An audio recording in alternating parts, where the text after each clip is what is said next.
2017 પહેલાનો સમય, રાહુલ ગાંધીની એ સભા અને વિશાળ જનમેદની. એટલે મને એવું લાગે છે કે રાહુલ ગાંધી પોતે પર્સનલી એટલા ખુશ થયેલા દેખાયા હતા એ સભા પછી. એક સંતોષ એમને દેખાતો હતો કે આટલી મેદની એમના કોઈ નેતાએ ભેગી કરી છે. તમે પણ સખત આક્રમક હતા એ દિવસે સભામાં, ખૂબ પ્રહારો કર્યા હતા. આઈડિયોલોજીકલ પાર્ટીમાંથી જે સપોર્ટ મળવો જોઈએ અથવા પાર્ટીમાંથી એ વિચારધારાને બળ મળવું જોઈએ એનો અભાવ હતો. ત્યાં ફક્ત સત્તા કઈ રીતે મેળવવી એ જ વિચાર હતો. તો એ લોકોએ ઇલેક્શનના ટાઈમે જ જાગે છે અને ઉમેદવાર જે આવે છે એને ખાલી સિમ્બોલ આપે છે, બાકીને વ્યક્તિગત રીતે લડવાનું એટલે કે બધું ઉમેદવાર પર હોય છે, ઉમેદવાર પર જ હોય બધું જ. એટલે હું આપને હજુ કહું, ત્યારે પણ 100% મારી દીકરી છે, મારે વ્યક્તિગત તેની સાથે ગમાણ ના હોય, મારી લાગણી 100%. પણ ભારતીય જનતા પાર્ટીની વાત છે ત્યારે મારે સમાજને મારી સાચી દિશા આપવી પડે.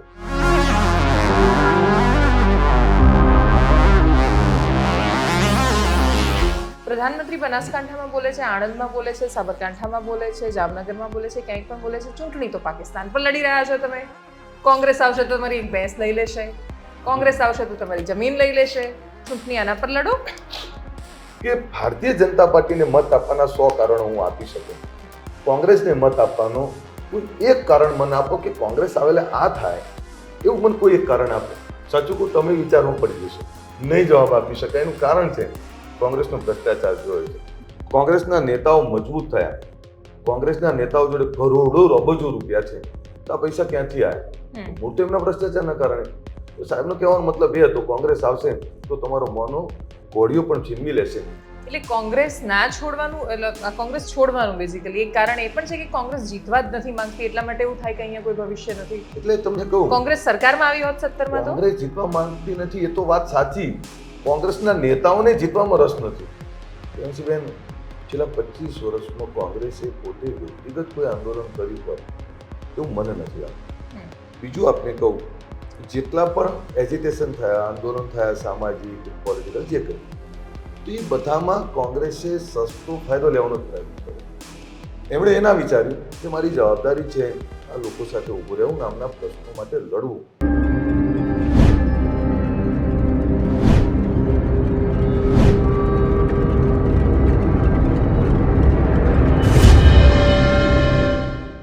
નમસ્કાર. દેશની ચૂંટણીને સમજવી છે, ગુજરાત રાજ્યની 25 લોકસભા બેઠકો પર શું થવા જઈ રહ્યું છે એ સમજવું છે.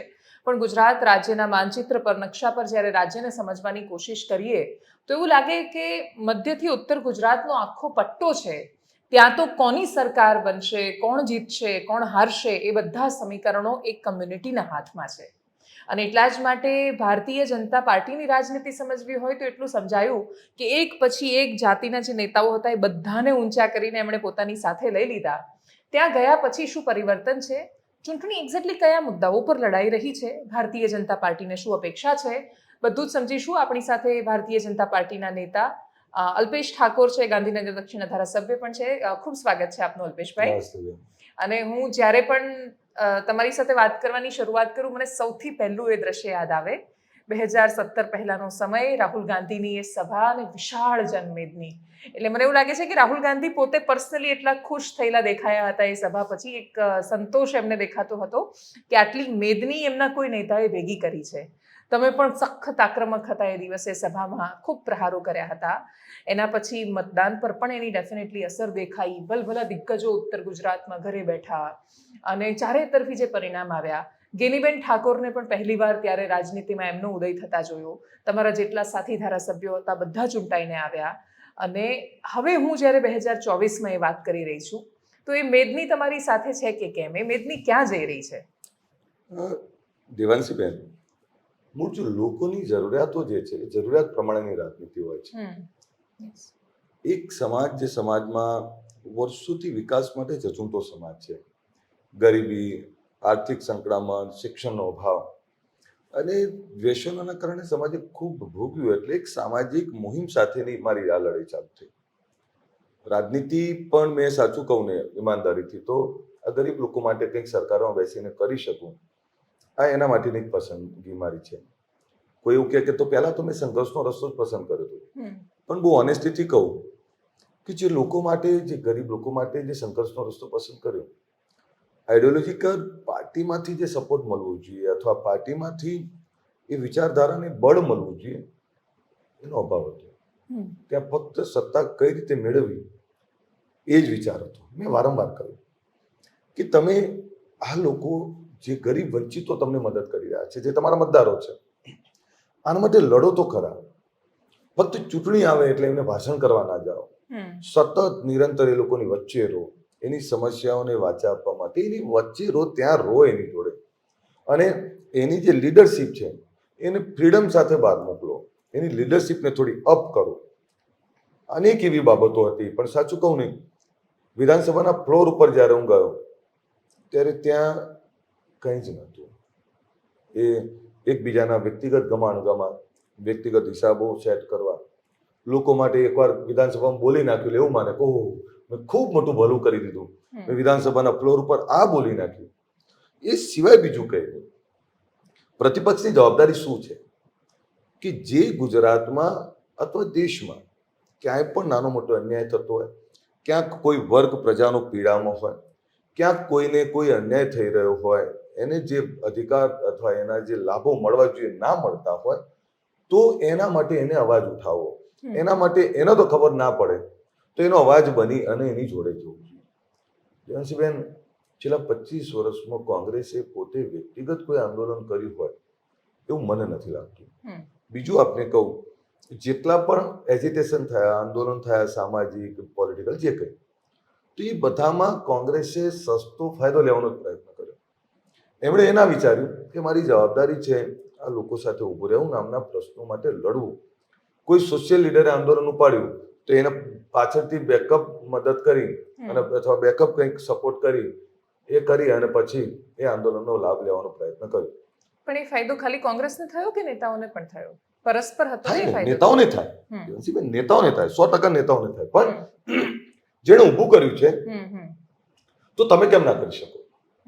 જો કોઈ સોશિયલ લીડર સામાન્ય અમારા જેવા લબરમુછિયા ઊભા થઈને આવી જતા હોય તો કોંગ્રેસ જોડે તો આટલા 20 વર્ષોનું એની જોડે તો અનુભવનું ભાથું હતું. મતલબ લડવાની જીજીવિષા કે ઈચ્છા જ નથી. યસ, લડવાની જીવિષા અને જીતવાની કોઈ જીવિષા જ નહીં. એને એવું હોય કે હા અમે જીતી શકીએ. તમે કોઈ ચૂંટણી આવે છે, ભારતીય જનતા પાર્ટી સતત નિરંતર કામ કરે છે, તમે બધા જાણો છો. એના પેજ સમિતિ લઈ બૂથ સમિતિ, શક્તિ કેન્દ્રથી લઈને જિલ્લાથી પ્રદેશ સુધીની એક સિસ્ટમ ડેવલપ કરેલી છે. આ ભારતીય જનતા પાર્ટી કે રાતોરાત નહીં કરી શકે. નિરંતર એના લાખો કાર્યકર્તાઓની ટીમ કામ કરે ત્યારે થાય છે. કોંગ્રેસનો બૂથનો એજન્ટ તો મળવો જોઈએ ને. મને યાદ છે કે પહેલા ભલે દેખાવ પૂરતું 1 બૂથ 10 બૂથ કરતા એ લોકો, તો એ લોકોએ ઇલેક્શનના ટાઈમે જ જાગે છે અને ઉમેદવાર જે આવે છે એને ખાલી સિમ્બોલ આપે છે, બાકીને વ્યક્તિગત રીતે લડવાનું એટલે કોઈ બધું ઉમેદવાર પર હોય છે, ઉમેદવાર પર જ હોય બધું જ. તો તમે બૂથના એજન્ટ વગર કેવી રીતે ઇલેક્શન જીતશો? હું આજે આપને કહું, ગુજરાતની એવી ઘણી લોકસભાઓ છે, 300-400 બૂથો ઉપર એક લોકસભા ઉપર એજન્ટ નહીં હોય. હવે ગમે તેટલો માહોલ હોય, શું કરવાનો? તમારે બૂથ ઉપરનો એજન્ટ જોઈએ, એનો તમારો ત્યાં બૂથને રક્ષા કરે એવો માણસ જોઈએ, મતદાન કરે એવો માણસ જોઈએ, લોકોને કન્વિન્સ કરે એવો માણસ જોઈએ. અને બહુ અનિશ્ચિતથી કહું ને તો કોંગ્રેસે સૂત્ર આપ્યું હતું ગરીબી હટાવો.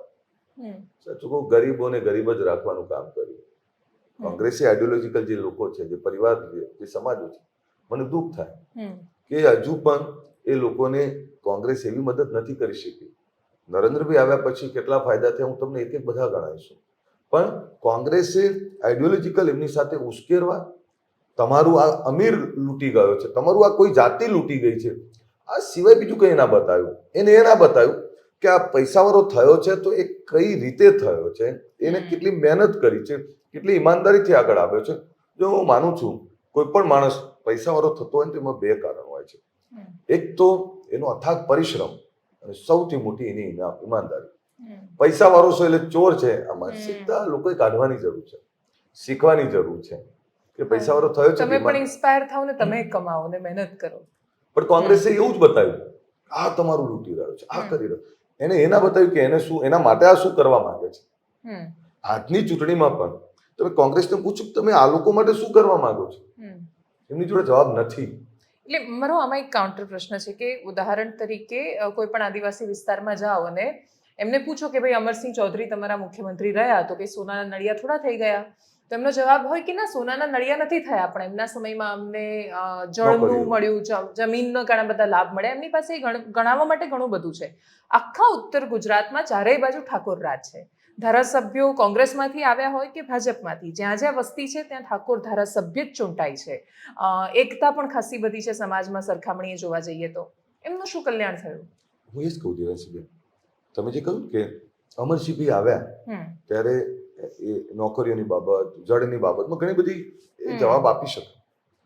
અમારા પણ મુખ્યમંત્રી હતા, અમારા પણ ધારાસભ્યો મિનિસ્ટરો હતા, અમારા પણ સંસદ સભ્યો મિનિસ્ટરો હતા.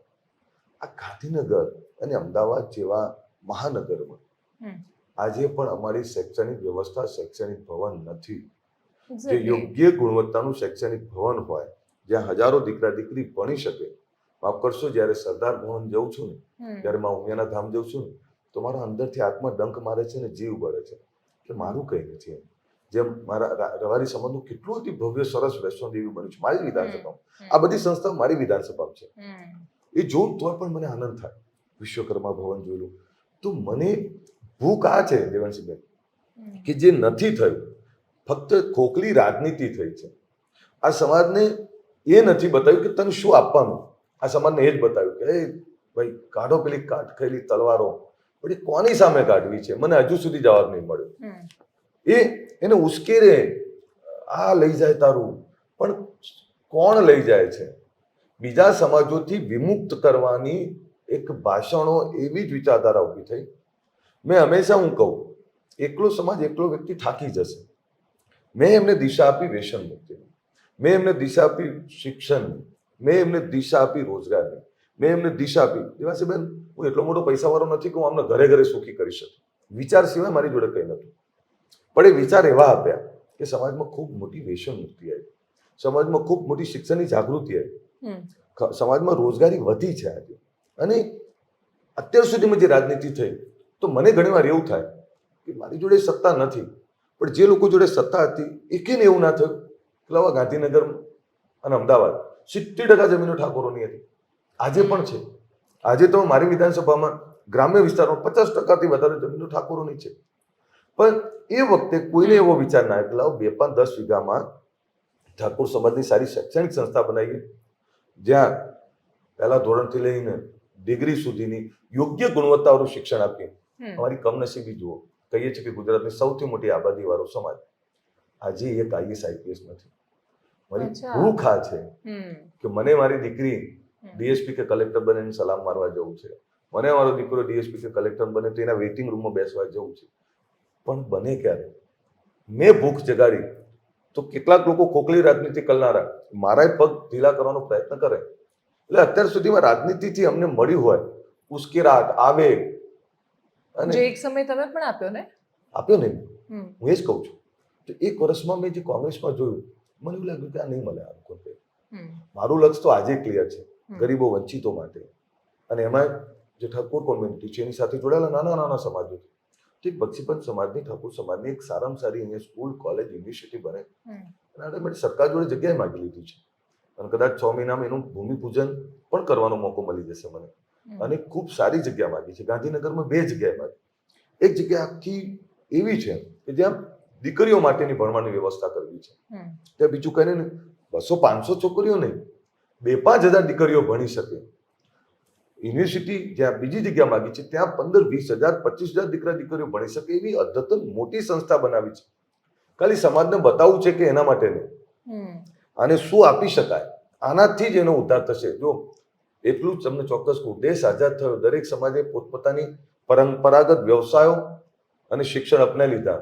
અમને એવું હતું કે અમારી જોડે જમીન જાગરી છે, ક્યાં ખૂટવાનું છે, પણ ધીરે ધીરે ખૂટવા લાગ્યું, કારણ કે શિક્ષણ મેળવ્યું નહીં, વ્યસનો તરફ વળી ગયા, અંધશ્રદ્ધા તરફ વળી ગયા. તો મારું કામ તો આ હતું, જમીનો વેચીને ગાડીઓ લીધી. એટલે હું ભાષણમાં કહું કે 5 લાખ રૂપિયા દીકરાના લગ્નમાં ખર્ચ માટે 50 કરોડ કે 5 કરોડની જગ્યા ના વેચાય એના કરતા દીકરાને 15-20 હજારમાં પરણાઈ દેવાય. મેં મારા દીકરાને 15,000માં લગ્ન કરાયા હતા, નહીં તો કુદરતે મને તો આપ્યું છે. તેમ છતાં ખોટો આડનંબર, ખોટો દેખાવમાંથી બહાર નીકળો, અને એનો ફરક છે.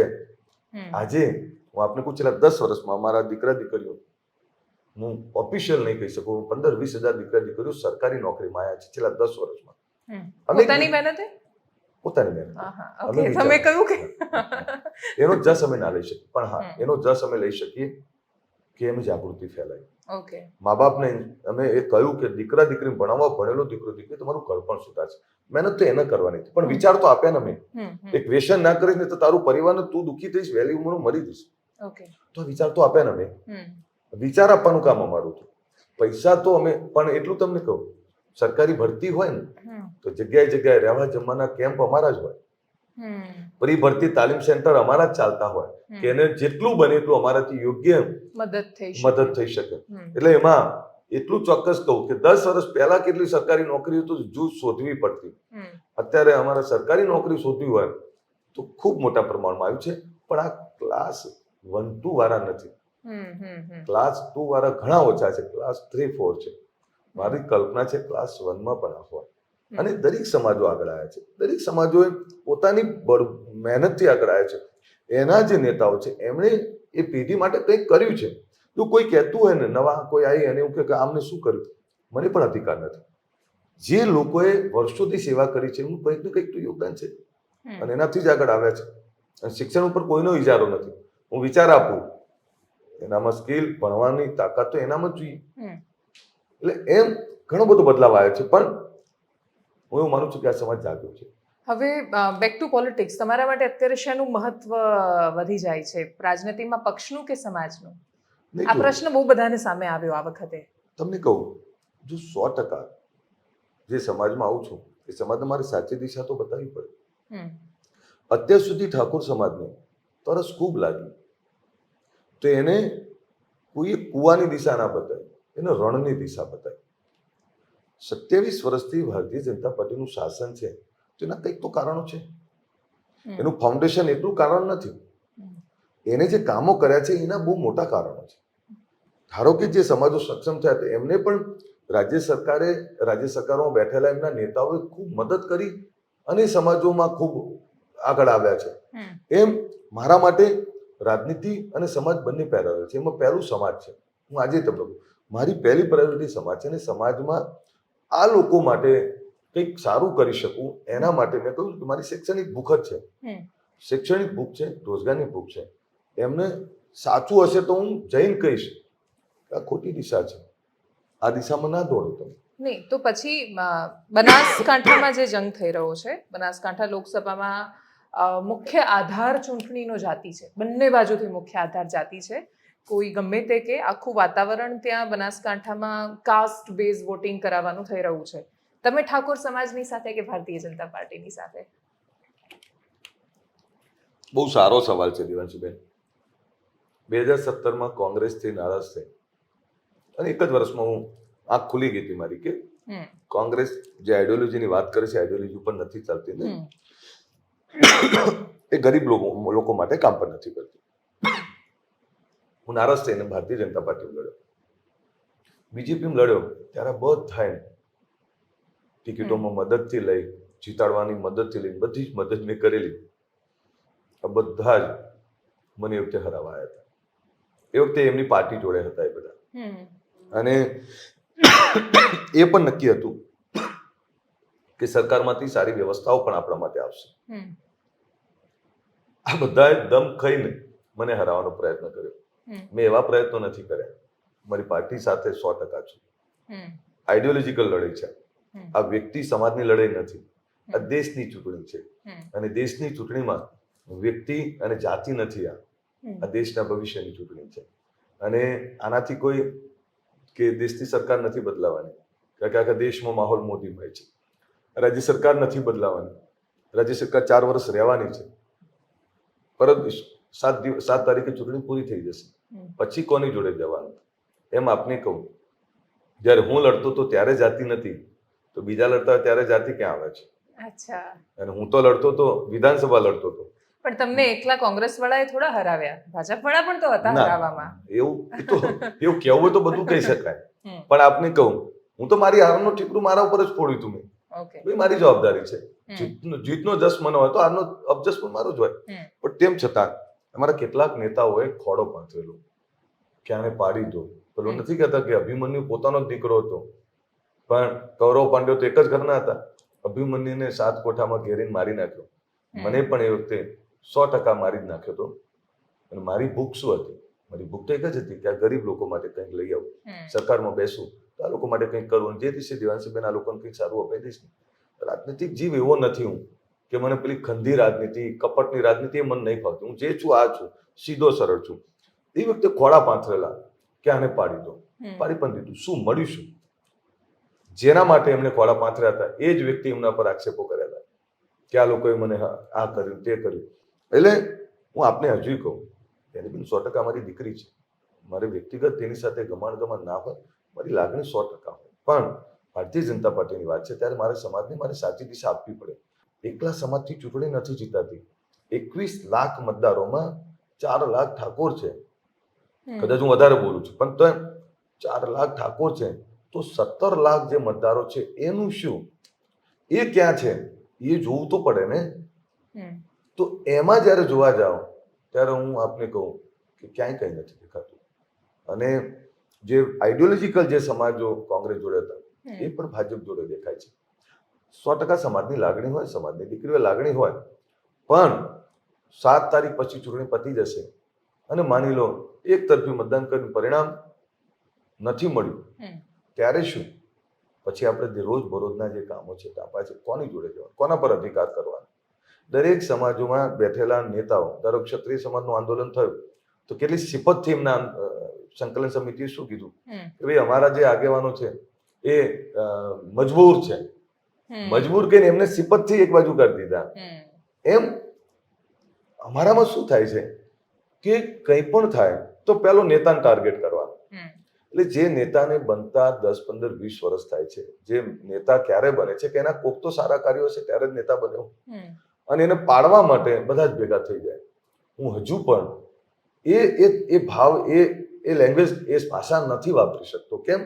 કે હું સોશિયલ લીડર પણ છું, પણ જ્યારે મારી પાર્ટીની વાત આવે છે, નરેન્દ્રભાઈની વાત આવે છે, હું સાચી વાત તો કરું નહીં કે નરેન્દ્રભાઈ આવ્યા પછી ગુજરાત અને દેશ બદલાણો છે. તો ક્યાં સુધી તમે કોંગ્રેસમાં રહીને શું મેળવ્યું? તો કંઈ જ નહીં.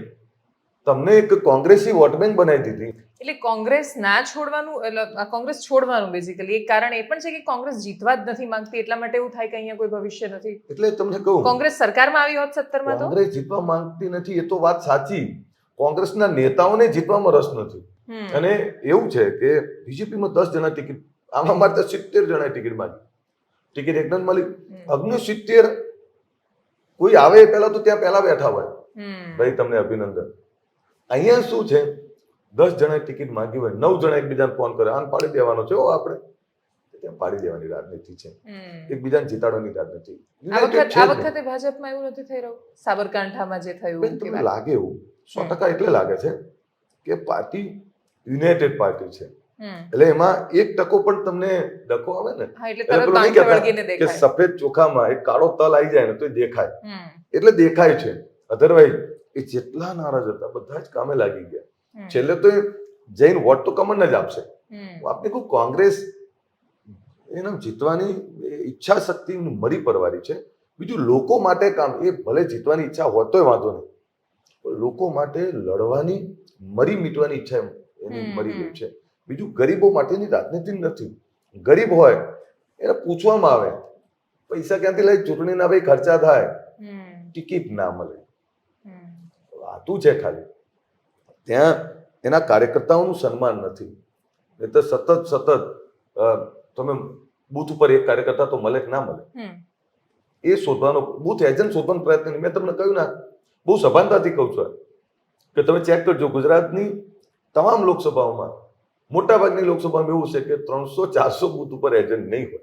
અમિતભાઈની લોકસભા છે, હું તમને દાવાથી કહું કે 2100 બૂથ છે, 1000 બૂથ ઉપર એજન્ટ નહીં હોય. અમિત ચાવડાની લોકસભા, અમિતભાઈ શાહ, અચ્છા, 1000 બૂથ પર એજન્ટ નહીં હોય કોંગ્રેસના. એમ Okay. તમે હમ. એવી બધી લોકસભા જોઈ લો. અમારી આ ગાંધીનગર દક્ષિણ હમ. 500 બૂથ ઉપર એજન્ટ નહીં. હમ. હવે તમને જ્યાં એજન્ટ ના હોય, એજન્ટ એટલે કોણ? તમારો મતદાર બૂથ સુધી લઈ જનારો કાર્યકર્તા. કાર્યકર્તા. હમ. હવે એ જ ના હોય તો હમ. લોકો મત કોને જોઈને આપે?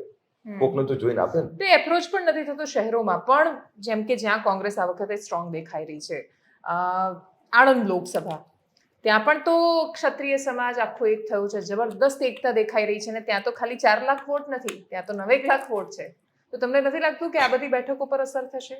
ત્યાં જો, કોની સાથે તમે, ત્યાં આપણે એવું પક્ષની કહીએ સાથે ને, કે દેવાંશીબેન, આપણે એવું કહીએ ને કે જાતિવાદની રાજનીતિ નથી થતી, ના? તો એ તો તો ખોટી વાત છે. તો એ ખોટી વાત છે ને. આપણે બધા એકબીજાને છેતરીએ અથવા જે બોલે છે દંભમાં રહીએ છીએ. દંભમાન જે બોલે છે સામેવાળાને મૂર્ખ સમજે છે. મૂળ વાત એ છે 100% જાતિવાદી રાજનીતિ થાય જ છે. છે, હા. નરેન્દ્રભાઈ આવે ને એ પછી વિકાસની રાજનીતિ આવી, પણ તેમ છતાં જાતિવાદી રાજનીતિ તો કેન્દ્રમાં રહે છે. હમ. એક નરેન્દ્રભાઈ એવો ચહેરો છે કે આપણે એવું કહી શકીએ કે આ રાષ્ટ્રવાદની રાજનીતિ. અધરવાઇઝ 100% તમે જે કહો છો, જાતિઓનો બેઝ બનાવીને જ ટિકિટોનું વિતરણ થતું હોય છે બધી પાર્ટીઓમાં. હા. એટલે એમાં ફાઇટ ક્યાં છે ક્યાં નહીં. તો જ્યાં હું ફર્યો છું ને, લગભગ 50 થી વધારે જગ્યાએ મારી સભાઓ થઈ છે, મિટિંગો હમ. થઈ છે. હમ. હું આપને કહું કે તમામ લોકો નરેન્દ્રભાઈએ જે કામ કર્યા છે, નરેન્દ્રભાઈએ ગરીબો માટે, મહિલાઓ માટે, યુવાનો માટે, ખેડૂતો માટે જે કામ કર્યા છે, અથવા દેશનું ઇન્ફ્રાસ્ટ્રક્ચર જેટલું મજબૂત કર્યું છે, જે સુશાસન આપ્યું છે, ભ્રષ્ટાચાર વિહીન શાસન આપ્યું છે, આની ખૂબ મોટી અસર છે. અને એ અસરના કારણે આપણે કહું કે ગુજરાતમાં જે લડાઈ રહી છે અથવા દેશમાં જે ચૂંટણી લડી રહી છે એ ફક્ત નરેન્દ્રભાઈ જોઈને લડી રહી છે. એટલે કોઈ મુદ્દાઓની ચર્ચા કદાચ ઓછી થાય છે. એનું કારણ છે કે નરેન્દ્રભાઈ જે યોજના લાવ્યા અથવા જે યોજનાઓ ચાલુ હતી એની 100% અમલવારી કરાવડાય. તમને શું લાગે છે કયા મુદ્દા પર ચૂંટણી લડાઈ રહી છે? વિકાસના મુદ્દા ઉપર જ લડાય છે. જો સાચું કહું ને, વિકસિત ભારત સંકલ્પનો જે રથ 1 વર્ષ આ દેશમાં ફર્યો, હમ. હું પણ અમને ફરજિયાત કહેવામાં આવતું, ગામમાં, મહોલ્લામાં, વોર્ડમાં 50-50 અધિકારીઓની ટીમ સાથે જે લોકોની જરૂરિયાતો છે, ગેસ કનેક્શનની હોય, ખેડૂતોની વાત હોય, મહિલાઓની વાત હોય, વિધવા બહેનોની વાત હોય, આધાર કાર્ડની વાત હોય, ચૂંટણી કાર્ડની વાત હોય, એના મકાનોની વાત હોય, એટલે તમામ બાબતો, એના હેલ્થ કાર્ડની વાત હોય, તમામ બાબતો એના અધિકારીઓ સાથે મોકલાઈને એવું કહ્યું કે ભાઈ ગામમાં જે જરૂરિયાત છે, જેને હેલ્થ કાર્ડ જોઈએ છે તો એનું હેલ્થ કાર્ડ ત્યાં નીકળવું જ જોઈએ, મકાન છે તો એનું ફોર્મ ભરાવવું જ જોઈએ. અને એટલે જ આજે દેશમાં છેલ્લા 5 વર્ષમાં 4 કરોડ લોકોને ઘરનું સપનું પૂરું થયું. એમ દરેક જગ્યાએ એ યોજનાઓની અમલવારી માટે એને લક્ષ્યાંક આપ્યો. ભાઈ 100% સિદ્ધિ જોઈએ. હવે 80% સિદ્ધિએ પહોંચ્યા હોય તો પણ સરકારી નાણાં સીધા જ આ જનધન ખાતા ખોલાય. ત્યારે આપણે બધા હસતા હતા, સાહેબ શું પૈસા વગરના ખાતા ખોલીને શું કરવાનું? મેં મારું જનધન ખાતું ખોલાવ્યું, મસ્તી માટે ખોલાવ્યું. અને બેંક ઓફ બરોડા હતું કે આઈ ડોન્ટ નો, પણ એ જનધન ખાતા આજે જનધન ખાતાઓ પૈસાથી ઉભરાઈ રહ્યા છે. કેમ? ડીબીટી આવે છે. યસ, કે સરકારના સીધા પૈસા એના ખાતામાં આવે છે. પહેલા વ્યવસ્થા એ હતી કે વચ્ચે ત્યાં પ્રથા બહુ હતી. નરેન્દ્રભાઈ આવ્યા પછી એમણે, જો રાજીવજીએ બહુ ઈમાનદારીથી વાત કરી કે ભાઈ દિલ્હીથી રૂપિયો મોકલાવું છું, 15 પૈસા પહોંચે છે, તો એ કોણ હતા? ઇનડાયરેક્ટલી એમણે એ જ સ્વીકાર્યું કે પંચાયતી પાર્લામેન્ટરી કોંગ્રેસ છે, કોંગ્રેસના જે નેતાઓ હતા એમને ભ્રષ્ટાચાર ના કર્યો હોય, આ દેશમાં એકતા જાળવી રાખી હોય, આ દેશના લોકો માટે કામ કર્યું હોય તો કદાચ ભારતીય જનતા પાર્ટીને આટલી તાકાત ના મળી હોય. હવે પરિસ્થિતિ એ છે કે નરેન્દ્રભાઈ માટે લોકોનો જે ભાવ છે, એમણે આવ્યા પછી એવું તો કોઈ કહી ના શકે કે નરેન્દ્રભાઈ ભ્રષ્ટાચાર, ખૂબ ઈમાનદારીથી શાસન ચલાવે, પ્રજાના પૈસા જે જરૂરિયાતવાળો છે એના ખાતામાં સીધા જાય છે. આ હેલ્થ કાર્ડ વાળી યોજના શું છે? તમને કહું, હું આ ઘણું બધું લઈને બેઠો છું. પેલા આવું કંઈક મફત રાશન તમે આપો છો, 80 કરોડ લોકોને આપો છો, પણ એ મફત રાશન આપવા માટે પૈસા કેટલા બધા થાય? 25 કરોડ લોકો ગરીબી રેખાથી ઉપર આવે તો ધીરે ધીરે એ સરકારના સપોર્ટિંગ વગર ના આવી શકે. નરેન્દ્રભાઈ મેક ઇન ઇન્ડિયાનું સૂત્ર આપ્યું, એના કારણે આપણી જીડીપી ગ્રોથ વધી રહ્યો છે, આપણી ઇકોનોમી એટલે મજબૂત થઈ રહી છે. મારો પ્રશ્ન એ છે કે જેમ કે તમે આ બધી યોજનાઓ લઈને બેઠા છો, ગરીબની સેવા, મધ્યમ વર્ગનું ધ્યાન, નારી શક્તિને વંદન, ખેડૂતોનું સન્માન અને ખાસું બધું, ઇન શોર્ટ ભારતીય જનતા પાર્ટીનો મેનિફેસ્ટો. પ્રધાનમંત્રી બનાસકાંઠામાં બોલે છે, આણંદમાં બોલે છે, સાબરકાંઠામાં બોલે છે, જામનગરમાં બોલે છે, ક્યાંય પણ બોલે છે. ચૂંટણી તો પાકિસ્તાન પર લડી રહ્યા છો તમે. કોંગ્રેસ આવશે તો તમારી એક ભેંસ લઈ લેશે, કોંગ્રેસ આવશે તો તમારી જમીન લઈ લેશે. ચૂંટણી આના પર લડો. સાચું કહું ને કોંગ્રેસે ઘરનો રોડે લઈ લીધો હતો. અચ્છા. એનું કારણ તમને કહું, પહેલા રોડ બનતો તો કાગળ ઉપર બનતો, જમીની સ્તર ઉપર જોવા જાવ ને તો કઈ જ નતું. આ ભ્રષ્ટાચાર આટલો ચરમસીમાએ હતો. પહેલા આપણે બધાને ખબર છે કે પાકિસ્તાન, એવું તો શું થયું કે પાકિસ્તાન તરફથી કાંકરી ચાળો બંધ થઈ ગયો, આતંકવાદીઓ આ બાજુ આવવાનું જોવાની હિંમત કરવાનું બંધ થઈ ગયું, એવું શું થયું? નહીં તો જે જમ્મુ કાશ્મીરમાં હુમલો થયો, ભલે આમાં કેવું છે કે તમે વળતો જવાબ આપી રહ્યા છો, આપણે અદ્ભુત રીતે રાષ્ટ્રીય સુરક્ષા કરી રહ્યા છીએ, બધી વાત સાચી, પણ આ એક પરસેપ્શન કે નેરેટિવ સિવાય શું છે? આપણે જ્યારે વાત કરી રહ્યા છીએ ત્યારે કમનસીબે પૂંછમાં ટેરરિસ્ટ અટેક થયો છે કાલે, અને આવું સતત કંઈ ને કંઈ થાય છે. હા, ફરક એટલો છે, એક તો સરખામણીએ ઘટનાઓ ઓછી થઈ છે, આપણા બોર્ડર પર ખાસું બધું ડેવલપમેન્ટ થયું છે, એ બધી વાતો સારી હું સ્વીકારું છું, એને ના નથી પાડતી, પણ શું ખરેખર આ બનાસકાંઠાની ચૂંટણીનો મુદ્દો છે કે તમારી ભેંસ લઈ લેશે કોંગ્રેસ? એટલે હું આપને કહું, જો નરેન્દ્રભાઈ આપણા ઉત્તર ગુજરાતના દીકરા છે, તમે તેમની બીજી સ્ટાઇલ જોઈએ છે કે ભાઈ મને વડાપ્રધાન તરીકે ના જોશો, નરેન્દ્રભાઈ આયા છે, એટલે જે ઓરિજિનલ મહેસાણી લેકો હતો ને સાહેબે, આવું છે ને, હું રતલામ હતો ને, તો રતલામ ત્યાં કોઈની જોડે વાત ના કરી, મારી જોડે હાથ મિલાય મને કે ક્યારે આવ્યો, સાહેબ 10 દિવસ થયા, પછી બધું પૂછ્યું મને, એટલે પછી આગળ જઈને પાછા વર્યા, એટલે સાહેબ કે કોણ કોણ આવ્યો છે લ્યા? એટલે હું હસી ગયો. મેં કીધું કે મને કે કેમ હસ્યો? સાહેબ આપણો ઓરિજિનલ લેકો આપણો આવ્યો, એટલે કે આપણા વિસ્તારના હોય તો લેકો આવી જાય એમ. એટલે નરેન્દ્રભાઈ આ વખતે જોયું હોય તો એમણે આ વખતે સહજ ભાવે વાત કરવા આવ્યા હતા. એમણે એ જ કહ્યું કે ભાષણ કરવા નથી આવ્યો, પોતાનો માણસ આવ્યો છે, પોતાનો દીકરો આવ્યો છે, પોતાનો નેતા એના માદરે વતન આવ્યો છે, એના ભાષણો આ વખતે આવા હતા દેવાંશીભાઈ. અને બીજું આપને કહું, ઉત્તર ગુજરાતમાં બનાસ ડેરીને કદાચ 2 નોકરી કોઈ વધારે બીજાને આપી હશે, પણ એવું નથી, દરેક સમાજના દીકરા દીકરીઓ નોકરી કરે છે. બનાસ ડેરીએ ગામડાની મહિલાઓને સશક્ત તો કરી જ છે ત્યાં.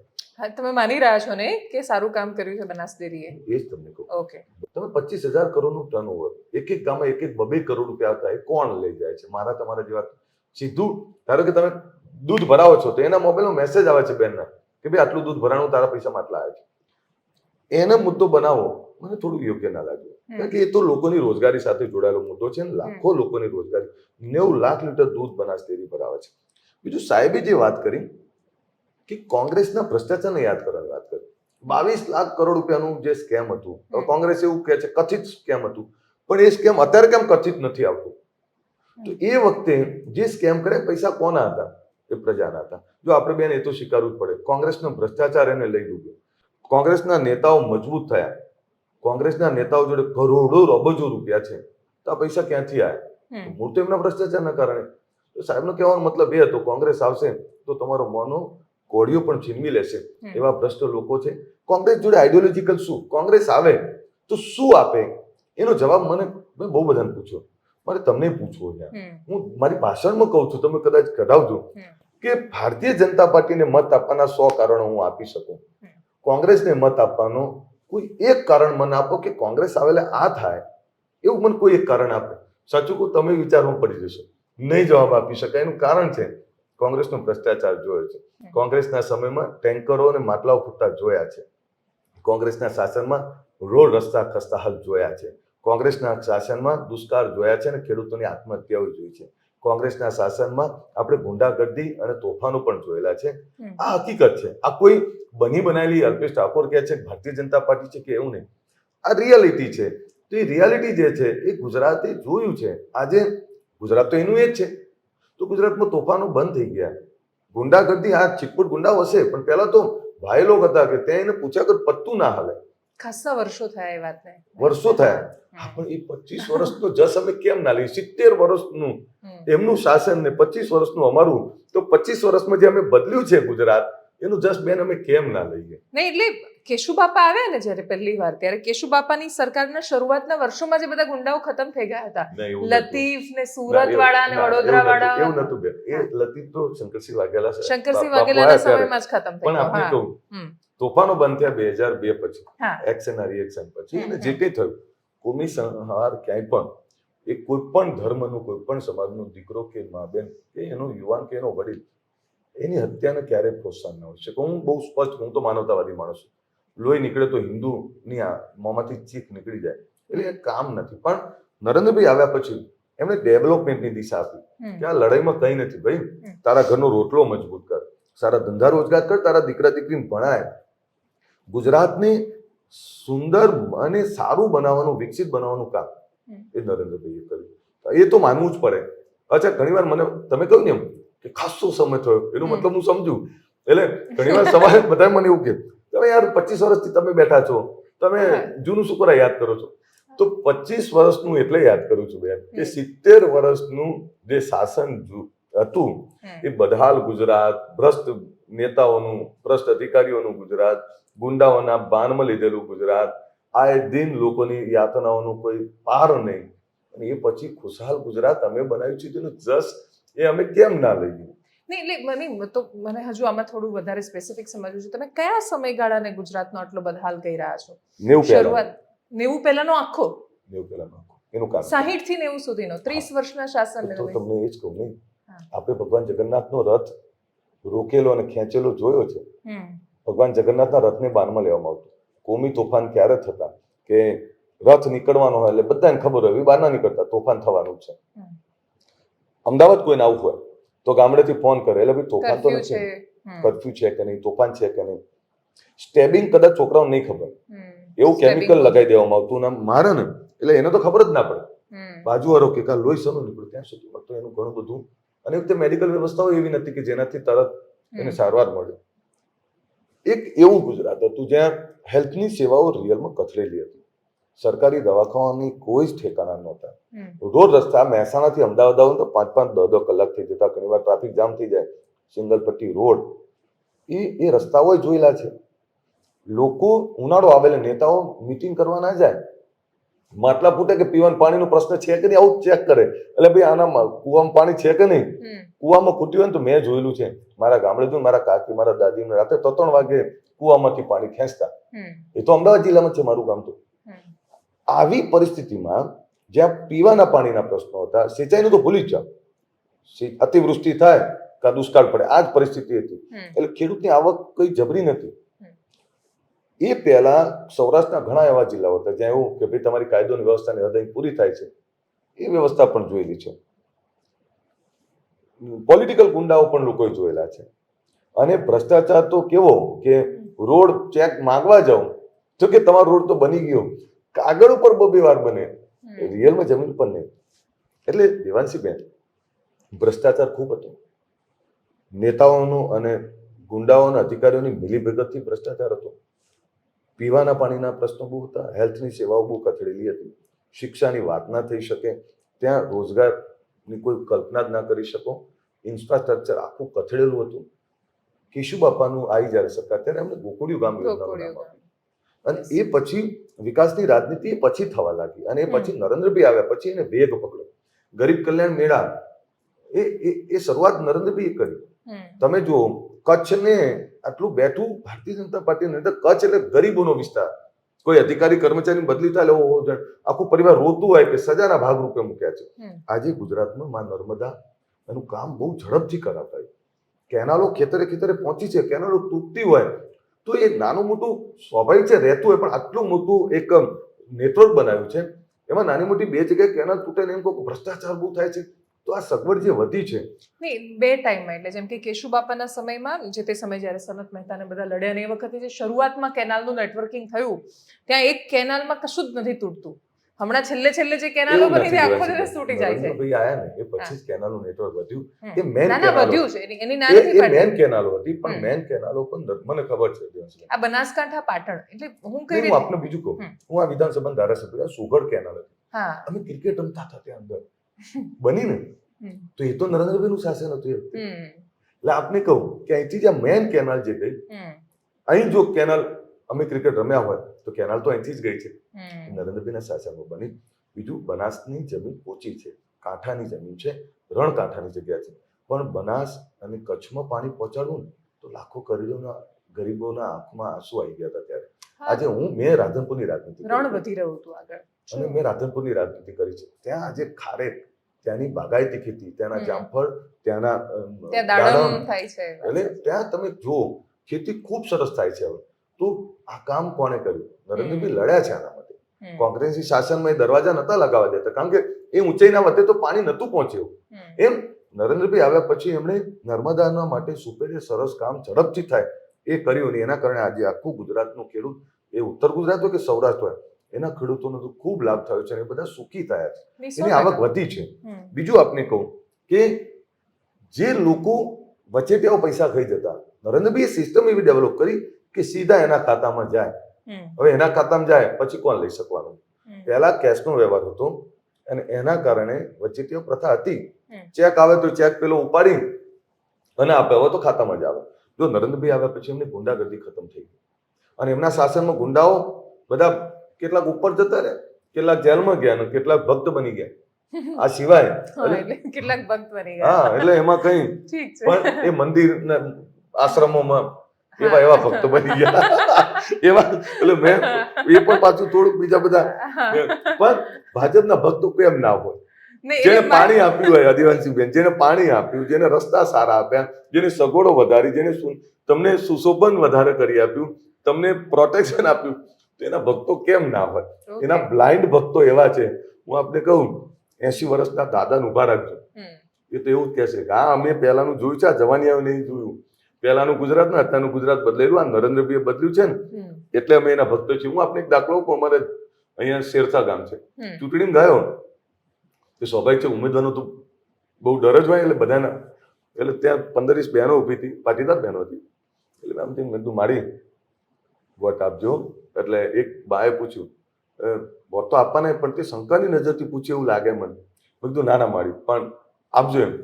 જો ભાઈ, તું નરેન્દ્ર મોદીએ મોકલેલું કમળ લઈને આવ્યો છે, અમારે તને જીતાડવાનો છે, એટલે તું એ ભૂલી જા.